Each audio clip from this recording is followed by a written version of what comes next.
Hello, hello, beautiful peoples! This is my ordinary life, and I'm inviting you to enjoy it with me. Anong meron ngayon? Cravings satisfied. So, meron tayong sea grapes, or what we call here in our hometown, gaba-gaba. Lato in Tagalog, not sure. Basta dito sa amin, yaba-gaba. So, another for today to talaba. Natanggal na sa shell. And konting shrimp. Cravings satisfied. Pero medyo malalaki to. Magluluto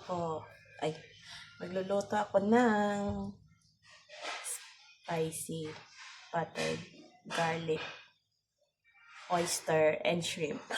Loading! So, ang gagawin nandito is salad style. And syempre, lulutuin talaba and shrimp. So, back later. Kasi, haya! Kakaratingin na natin ito para meron tayong ulam for lunch.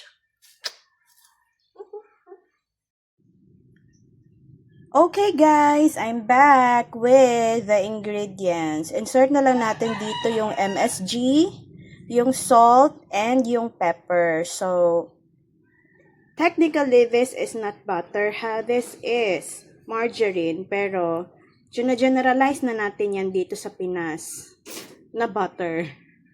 So, bear with me. Bear with us. So, it's cooking time!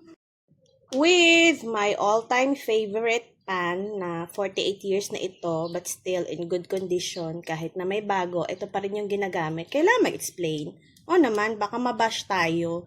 Sabihin, ang pangit ng pan mo. Ang importante, masarap ang lasa ng niluluto dito. So, iba-brown muna natin yung garlic. Ayan, hintayin lang natin siya mag-brown a little bit, tapos lalagyan siya ng dairy cream. As promised, nilagay na yung dairy cream.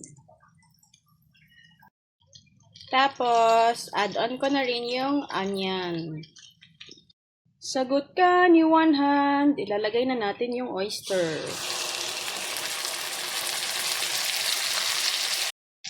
Mekes. Oh, by the way, kung naalala yung nag-iisang shell na yon, dito siya. Star for all season. Okay, ilalagay na yung shrimp. Mekes ulit. Tapos, lalagyan na to ng salt, pepper, MSG, and the rest of the ingredients. Salt, MSG, and tapor. So, nilagay na rin yung sili, tapos yung scallions, tapos ilalagay natin itong soda. Ubusin ko ba? Tikman ko muna. Perfect! Simmer down lang natin to ng konti, pero ilalagyan ko muna ng Cajun seasoning. Perfect talaga. Seafoods ang dating. Okay, so that's all muna for today, guys. Join me again on my next video. Thank you for watching. Enjoy the rest of the day. And as always, from my little world to yours, love. Bye.